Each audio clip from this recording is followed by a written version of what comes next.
এখন বাংলাদেশে বেকারের সংখ্যা প্রায় 1.8 মিলিয়ন এবং গ্র্যাজুয়েট বেকারের সংখ্যাটা আমরা পেয়েছি 25 থেকে 26 লক্ষ।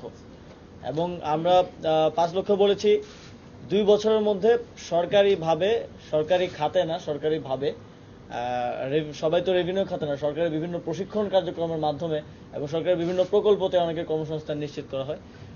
তো আমরা 5 লক্ষ 2 বছরের একটা লক্ষ্যমাত্রা নির্ধারণ করেছি, কিন্তু আমরা আশা করছি যে আমরা এর থেকে বেশি করতে পারবো এবং ভবিষ্যতে যাতে এই সংখ্যাটা আরো বৃদ্ধি করা যায় সেজন্য আমরা আরো কিছু ব্যবস্থা নিব। কিছু প্ল্যাটফর্ম আমরা যুব উন্নয়ন অধিদপ্তরে তৈরি করার পরিকল্পনা হাতে নিচ্ছি এবং এখানে খাতগুলো বলা হয়েছে যে রেভিনিউ খাতে 2468 জন হচ্ছে গত 100 দিনে কর্মসংস্থান সৃষ্টি হয়েছে এবং নন রেভিনিউ খাতে আমাদের বিভিন্ন ট্রেনিং এর মাধ্যমে যুব ক্রীড়া মন্ত্রণালয়ের যুব উন্নয়ন অধিদপ্তরের বিভিন্ন ট্রেনিং এর মাধ্যমে 59,296 জন কর্মসংস্থানে সাথে যুক্ত হয়েছে। আপনারা জানেন আমাদের ফ্রিল্যান্সার ট্রেনিং আছে, সেখান থেকে প্রশিক্ষণ নিয়ে ফ্রিল্যান্সাররা অর্থ উপার্জন করছেন।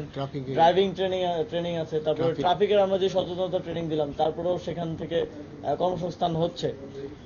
এবং অন্যান্য মন্ত্রণালয়ের তালিকাগুলো, পূর্ণাঙ্গ তালিকাগুলো আমরা এখানে পাইনি। এখানে প্রায় 6টা মন্ত্রণালয়ের তালিকা আছে।